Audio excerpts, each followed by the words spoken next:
Hello and welcome. I'm Madhuri, and every Sunday I publish helpful videos about academics, career, and self development. In this week's Career 101 video, we're going to talk about e commerce and retail industry.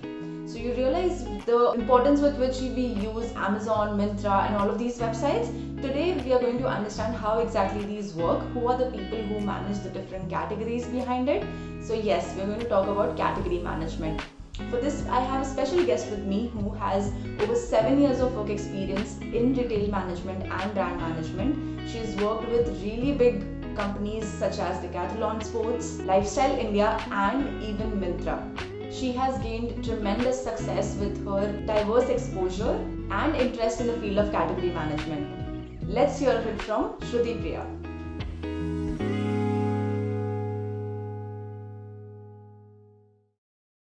Hey Shruti, thank you so much for being with us here today.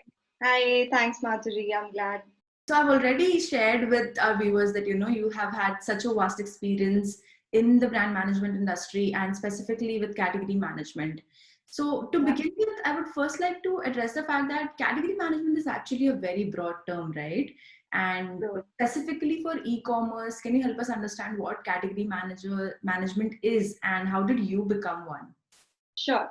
So I think, like you said, if I take a broader perspective of what is category management, I think let's just break the term. Management, we know what it is. Category, from a customer's perspective, when you are able to provide an assortment or more number of option to a customer's requirement, that is what is a category. So it's pretty much, category management is pretty much a retail concept, which is now making more sense in the e-commerce world. Now, what really happens is when you break down a bigger business into smaller units, you organize them so that you have a more focused approach to those business units. That's what is category management all about. So if you take the example of, say, an Amazon, or I mean, because that's like the biggest e-commerce player, you have different categories, whether it could be an electronics, it could be a home line, or a fashion, or say a mobiles, or I mean, so on and so forth. So breaking down the bigger pie into smaller business units so that you can have a more focused approach right from what a customer wants to delivering those, to your targeted customer. So managing those smaller business unit becomes the category management, in short. And how did you venture into this industry? So I think for me, it was pretty organic. I mean, like I mentioned, I'm a NIFT graduate, so I'm a fashion student. So for me, retail was one of the areas which most of us look forward to after completing fashion school. If you don't want to enter design, so once you're in retail, you have to. I mean, one major KRA for any roles that you go into is to drive the business. Now, when you're driving business in retail, it means retail is B2C. I mean, straightforward. So once you're into any sector of retail, you have to understand what the customer wants and thereby build that assortment altogether.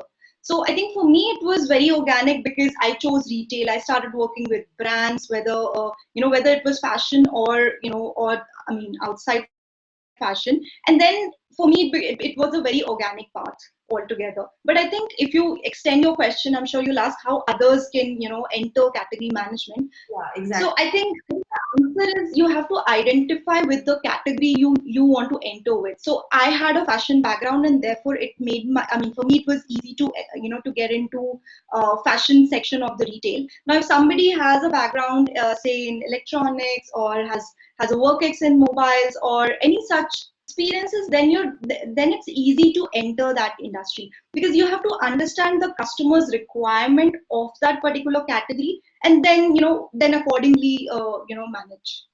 Okay, but what if someone doesn't exactly have that background? So, like you mentioned, you were a fashion student, and from Yeah. there on, it was a pretty natural shift for you. But if someone who Yeah.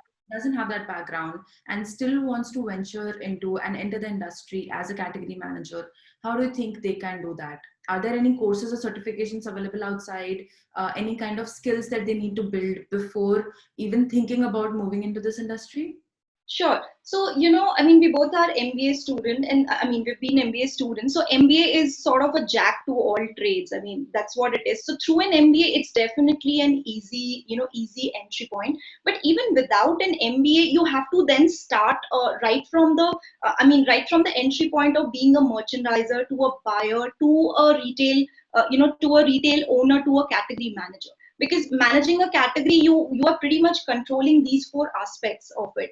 So you can always start off as a merchandiser where you are where your role is more towards forecasting, demand planning, as buying, pricing, and so on. So you have to start off with those roles, and then pretty much get into category management. While through an MBA, that job becomes easy because then you are expected to understand the business all from a Uber level. You're expected to understand the business, and then you can definitely start off, because ultimately category management is a BD role, is a hardcore, I would say, customer centric business development role. So, would you say that category management is for someone who will enjoy having the autonomy of owning an entire business of sorts end to end, even if that business just means the category that you're managing, right from procuring suppliers to ensuring that the customers that you have are getting what they need, managing everything end to end, basically?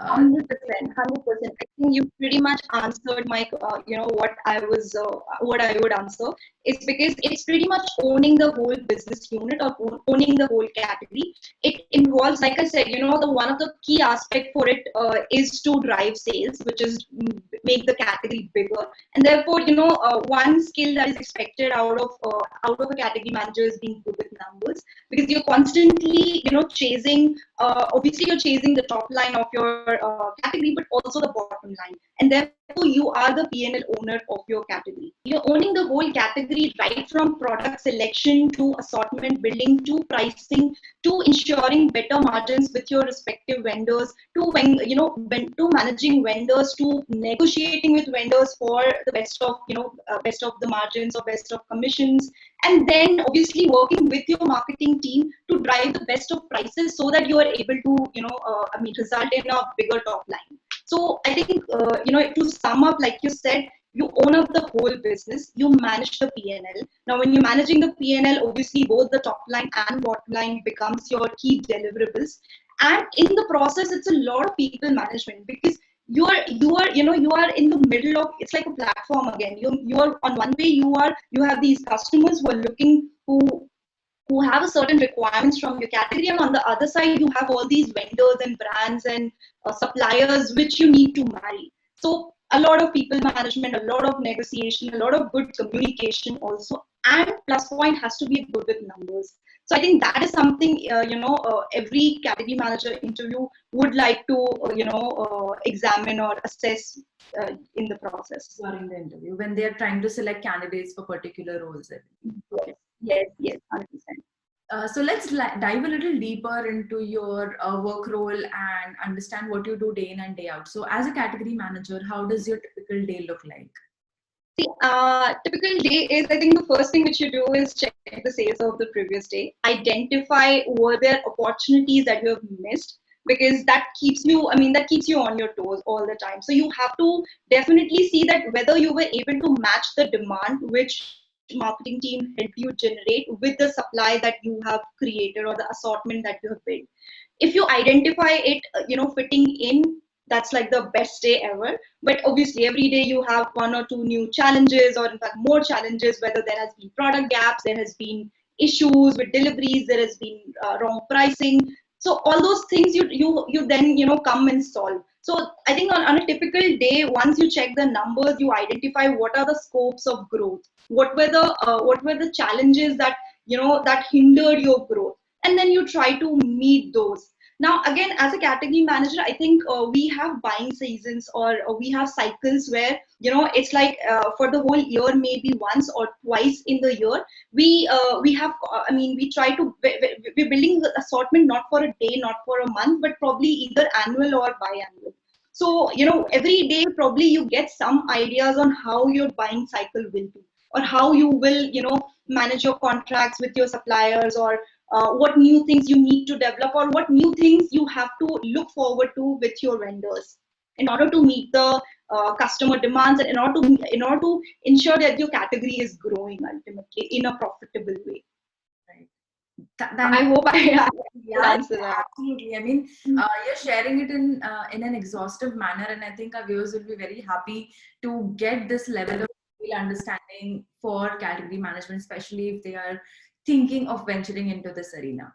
So, I want to talk more from a career perspective as well. How does the hierarchy look like for a category manager, maybe who has just started, and how long does it take to move from one level to the other? How do the promotions look like? So, like I was talking, how in conventional retail, basically, we still have a fixed hierarchy because that has been there for quite some time. Now, e-commerce overall as an industry is a new industry. I mean, it's very dynamic. Every year, I believe we define some new norms, some new strategic ways to, grow or prosper altogether. So in e-commerce, ideally, a category manager, starts off with a smaller share or a smaller business unit, and as he or she does well, or the responsibility increases, it's like you start off from a 2% of the company, and then over a period of time, you are pretty much owning 50% or 60% of the business of of your respective multi-brand or multi-product company. So the growth is more in terms of responsibility of your bigger business altogether. So likewise, I would say, there's no fixed hierarchy as such. I mean, you have category leaders owning up to all those smaller business units, and then you have category heads, or in fact, you generalize the category. So maybe, in fashion terms, how it happens, I can explain you very well, is that, you have overall apparel section, and now in apparel, you divide it among men and women.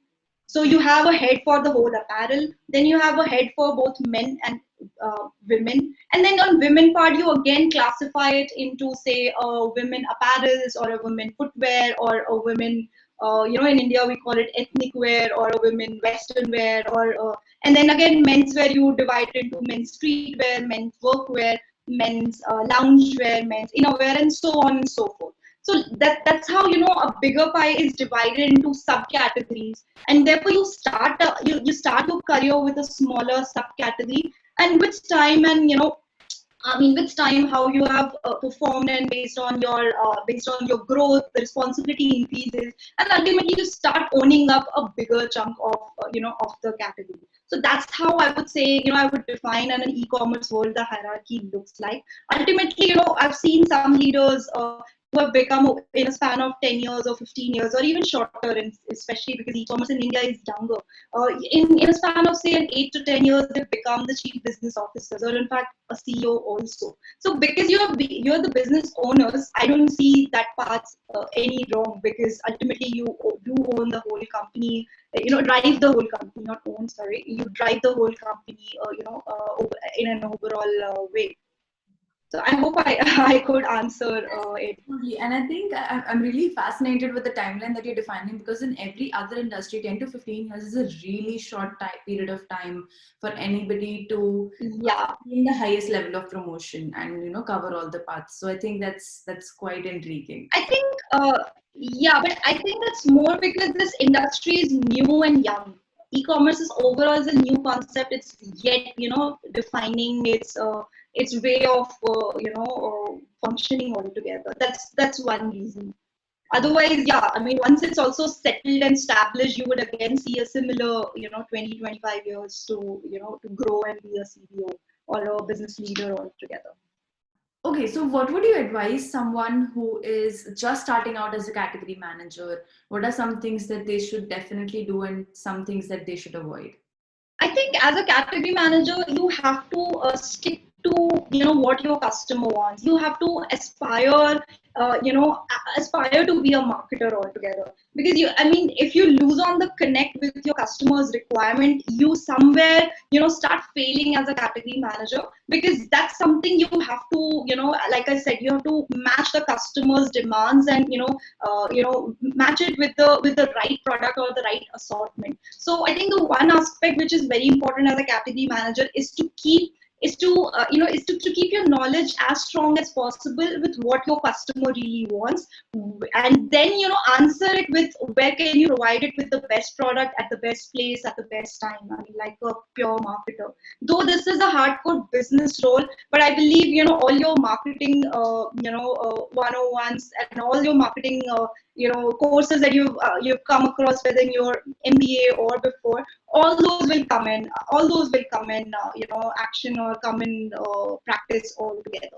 So you have to continue that connect, and then obviously you have to definitely improve with time, understand what which direction the company is heading to, whether it's all about increasing the top line, or ensuring ensuring a good mix of a healthy bottom line, and so on. So if you're able to match to those companies requirement, I think you can grow. And I mean, there's no way there's no way anybody can stop you from. So be passionate. I mean, that's like everybody says, be passionate about the category you're representing, and then you're able to prove yourself better. Right, right. Thank you so much for all of that information, Shruti. I'm sure our viewers might have found it really useful. Do you want to give it a try to ask our viewers to subscribe to my channel?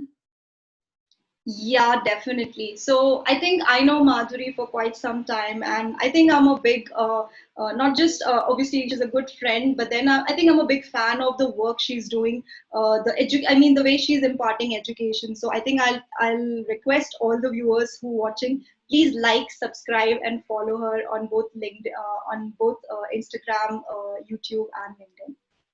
Thank you so Thank you. much. Thanks for the time. You pretty much ate up my lines, which I say towards the end, but I think coming from you, it will Oh. definitely give more validation to our users. So,